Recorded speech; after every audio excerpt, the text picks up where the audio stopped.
Bismillahirrahmanirrahim. Alhamdulillahirabbil alamin. Nahmaduhu wa nasta'inu bihi wa nasta'dihi wa nastaghfiruh. Wa na'udzu billahi min syururi anfusina wa sayyiati a'malina. May yahdihillahu fala mudilla lahu wa may yudlil fala hadiya lahu. Allahumma shalli ala sayyidina wa maulana Muhammadin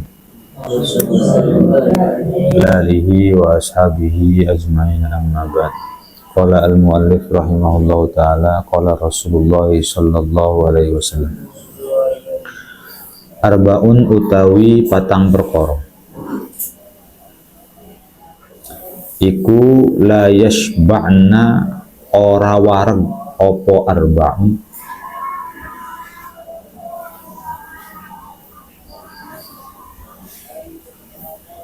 min arba'in saking patang perkara.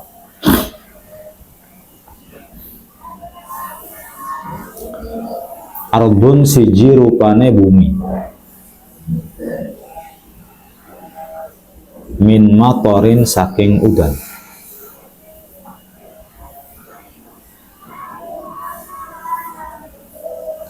wa unsa lan wong wadon min dzakarin saking wong lanang,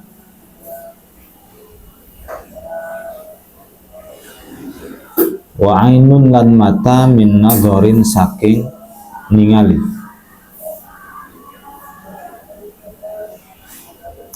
wa alimun lan wong kang berilmu min ilmin saking ilmu,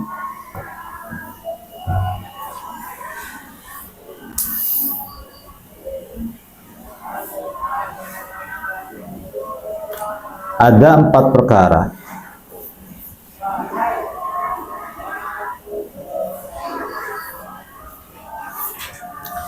yang tidak pernah kenyang dari empat perkara. Ada empat perkara yang tidak pernah kenyang dari empat perkara.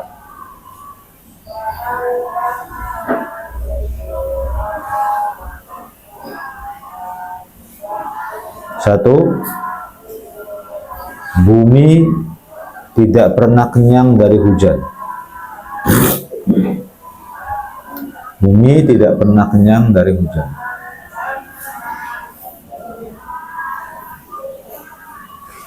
Dua, perempuan tidak pernah kenyang dari laki-laki.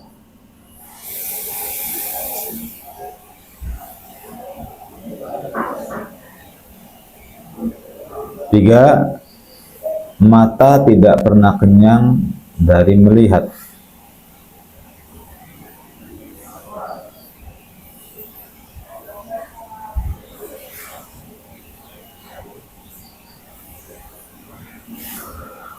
Empat, orang yang berilmu tidak pernah kenyang dari ilmu.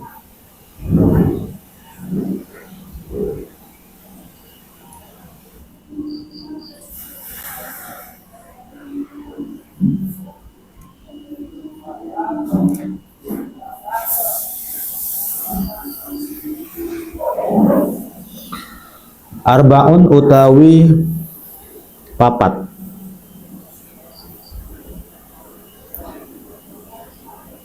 iku min sa'adatil mar'i saking kebahagiaane wong.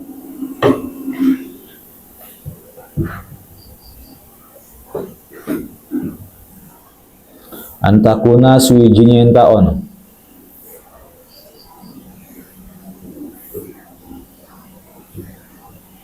apa zaujatuhu istrine mar'i iku sholihatan soleh,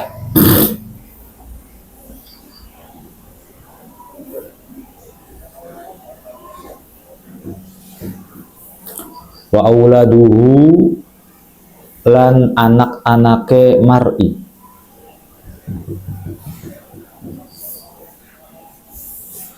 iku abroron berbakti,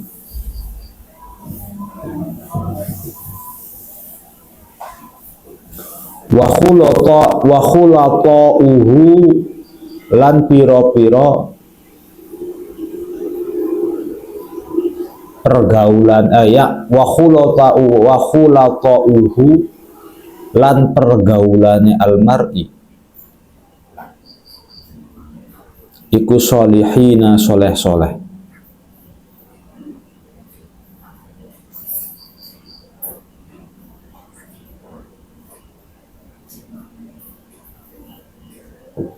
Wa ayyakuna lan yenta ono apa rizquhu rezekine almar'i iku fi baladihi ing dalem kampung halamane almar'i.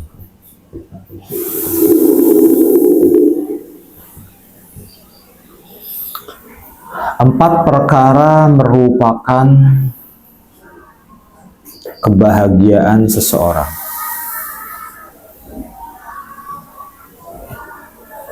Empat perkara merupakan kebahagiaan seseorang.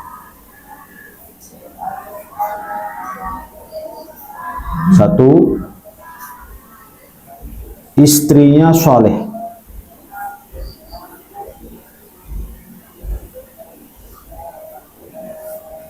Dua, anak-anaknya berbakti.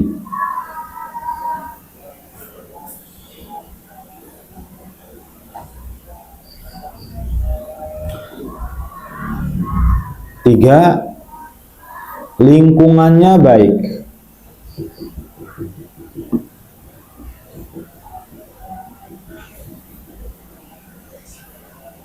Empat, rizkinya ada di kotanya.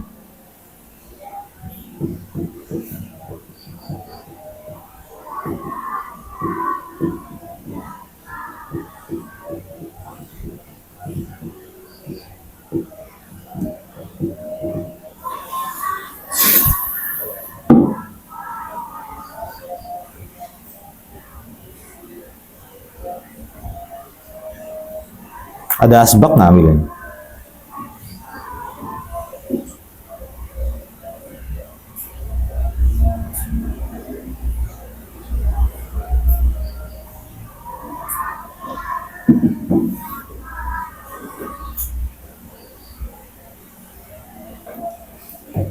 Bisa.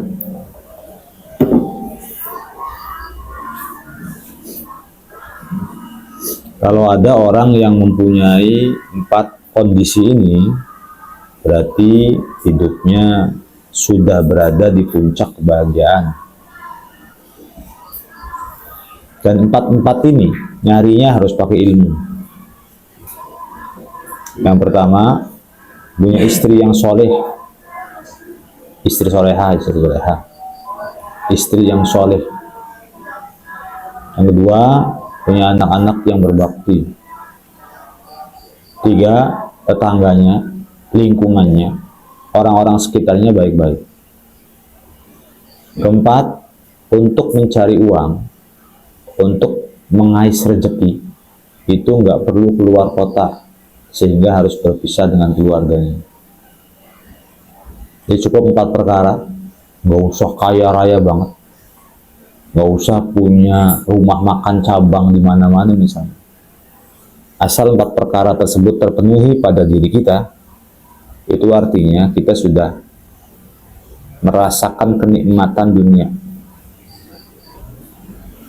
Coba lihat ayah kita dan ibu kita, empat-empatnya udah ada belum? Ayah kita nih. Ayah saya itu bahagia enggak ya? Coba dilihat. Yang pertama, istrinya soleh enggak? Ibu saya soleh enggak? Nurut enggak? Kalau suka bangkang, ngebantah, ngelawan, diomongin jawab, berarti bukan termasuk orang yang nurut sama suami. Neraka dunia. Kalau punya istri nggak nurut tuh neraka dunia. Karena itu, Abi himbau kalian punya istri para santri yang setiap hari dinasehatin beginian. Kalau di sekolahan, mereka nggak bakal dapat nasihat apa-apa. Gurunya pada nggak bisa nasehatin.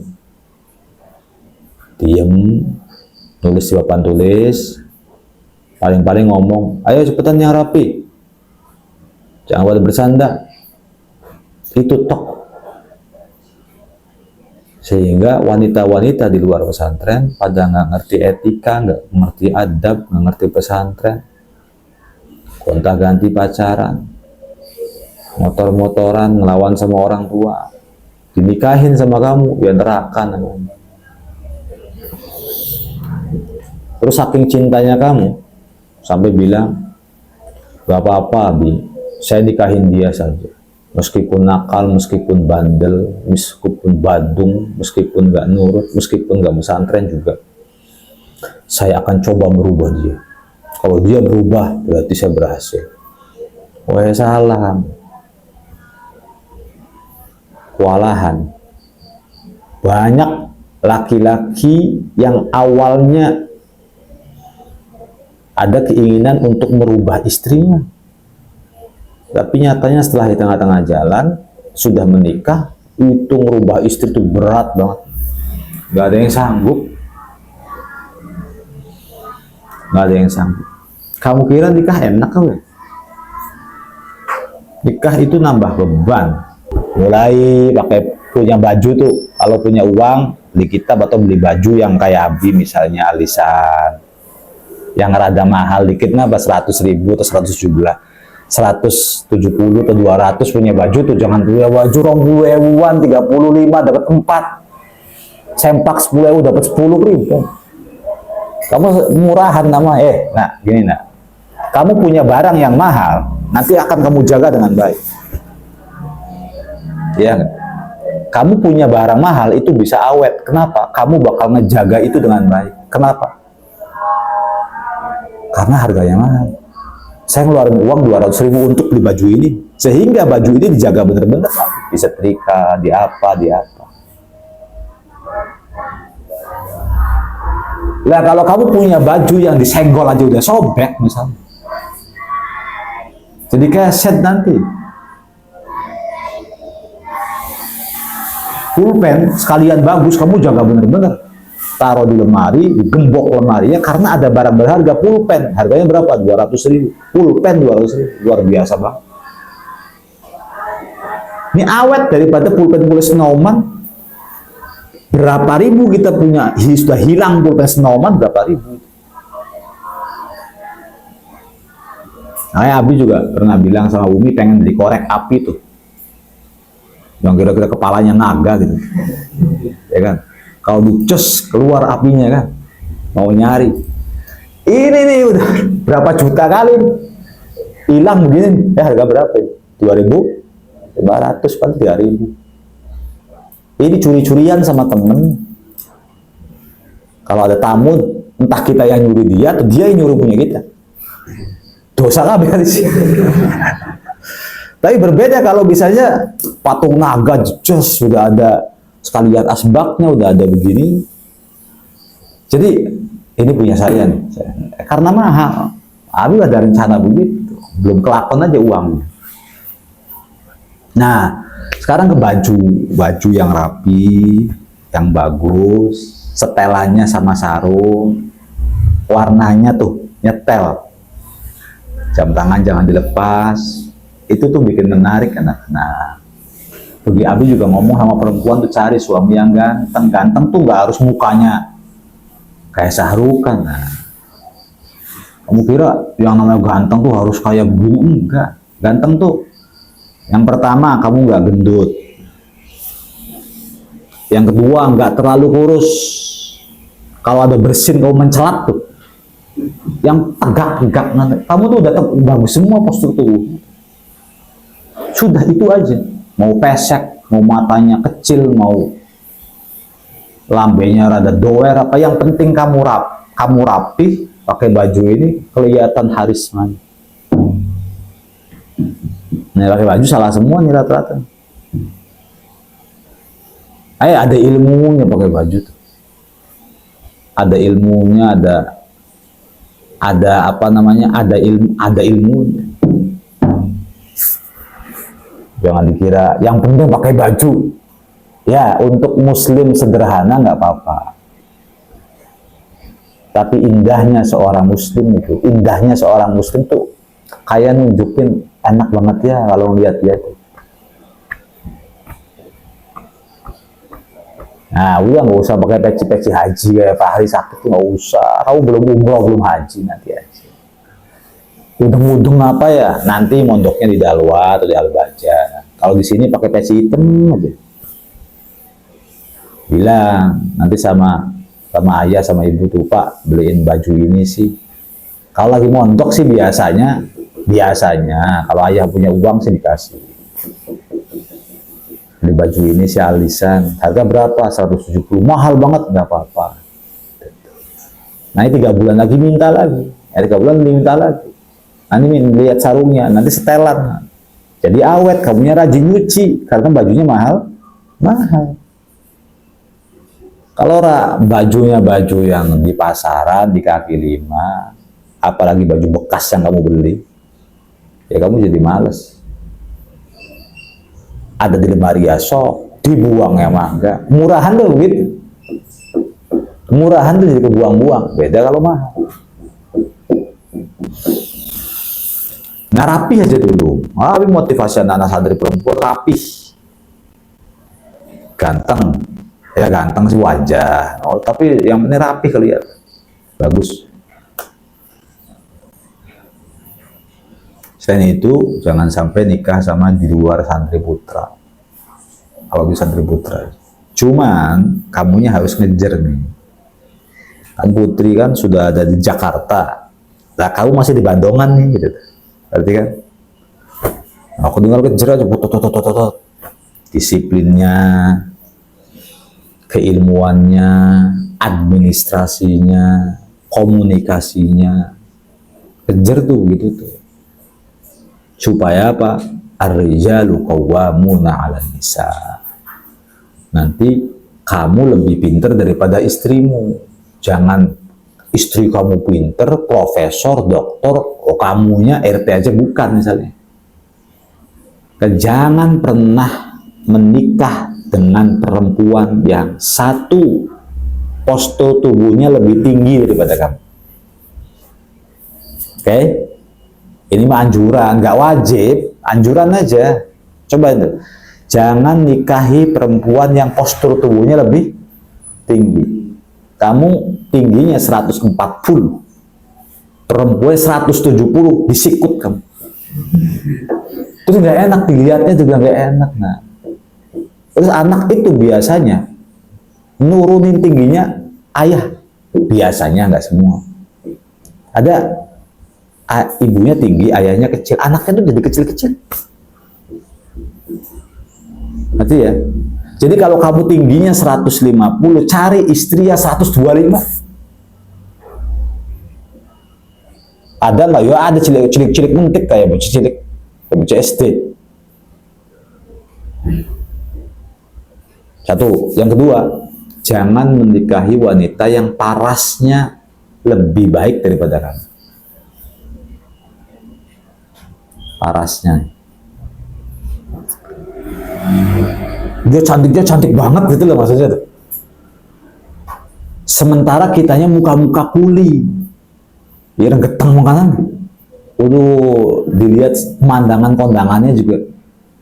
Gini, kakak ngadi dulu, keluarga dulu, lagi rabi dulu, supirnya apa ya gitu. Dikira gitu pengawalnya. Jadi kalau kamu ngerasa biasa saja, maka usahakan punya istri yang lebih biasa saja. Itu. Ketiga, jangan punya istri yang uangnya lebih banyak daripada kamu. Yang ngasih nafkah, kamu yang ngasih jajan, sumpel uangnya dengan uang 200 ribuan. Nurut dia. Perempuan begitu sama uang lu. Nah, kalau perempuan gajinya 5 juta lah, kamu gak punya uang, awas dia. Dia cari-cari cowok lain di luar sana yang lebih mapan. Ketiga ya, nah yang keempat, cari perempuan jangan sampai lebih pinter daripada kamu.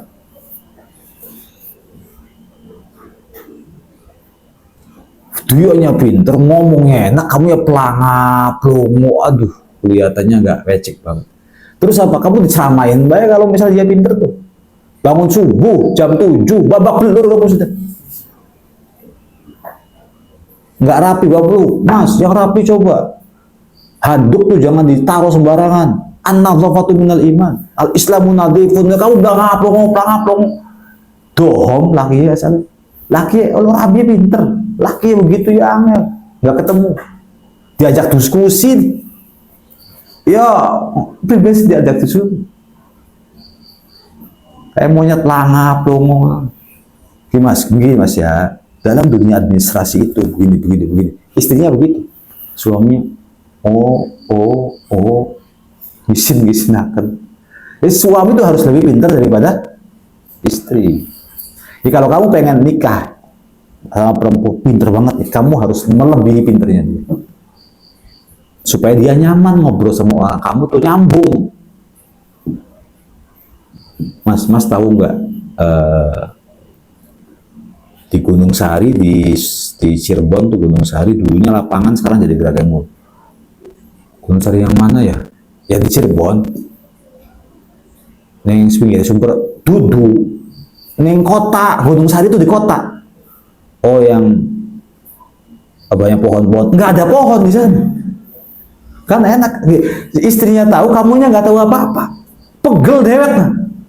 Dua laki mungkin bisa. Itu baru ngomongin jalannya. Belum ngobrolin ilmu-ilmu yang lain, wawasan-wawasan yang lain. Kan di situ ada Gerage tuh mas, Gerage Mall. Sing dikasih skuper, gak ngerti apa-apa. Hei, Gerage itu Gunung Sahari itu. Gerage itu warung apa? Gerage itu Gerage. Wow, sus, nyambungin sih. Akhirnya si perempuan itu suka dengan laki-laki yang ngobrolnya nyambung. Mas, kamu tahu nggak Gunung Sahari yang sekarang jadi tahu? Itu dulunya lapangan bola ternyata ya. Oh gitu dah. Tahun berapa itu? Terus nyambung. Jadi intinya perempuan ini mau ngasih tahu ke suaminya bahwa Gerage sebelumnya itu lapangan bola. Itu aja intinya. Cuman kalau cerita sama orang yang nggak nyambung, jadi kader dewek. Intinya sebentar, ngobrolnya cuma 1 jam. Mas, kamu tahu kan Gerage Mall yang sekarang itu dulunya lapangan bola. Lapangan bola nanti kali pinggir Masjid Ar-Raudhah tahu ya. Pribadi coba. Enggak, bukan di Gunung Sahari. Oh, Gunung Sahari Walet. Bukan Gunung Sahari. Ada Gunung Sahari. Kamu tahu nggak Gunung Sahari yang ada di? Gua nggak tahu. Kalau Gerage tahu? Gua nggak tahu. Pegel dewek coba. Wis. Wallahu a'lam bishawab. Belum saya lanjutan. Nyambung sih. Itu dalam urusan jalan. Belum dalam urusan wawasan, administrasi, keilmuan, fikih.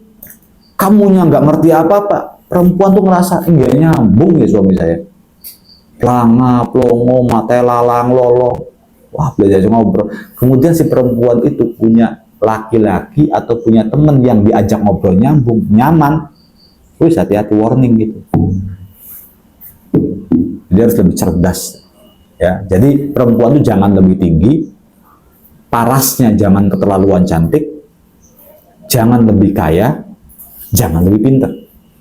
Kita yang harus. Jadi kamu harus paham ya, standar kamu harus mencari perempuan yang kayak gimana. Kamu bercermin diri dulu. Saya tuh kayak gimana, pinter enggak? Punya uang enggak? Nanti cari istrinya yang kayak gimana gitu.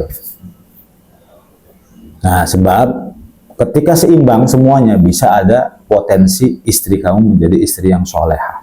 Kalau istri kamu soleha, hidup itu nyaman. 1 syarat. Kan 4 syarat. Yang pertama istri yang soleha. Makanya jangan sampai cari istri sembarangan. Wallahu a'lam.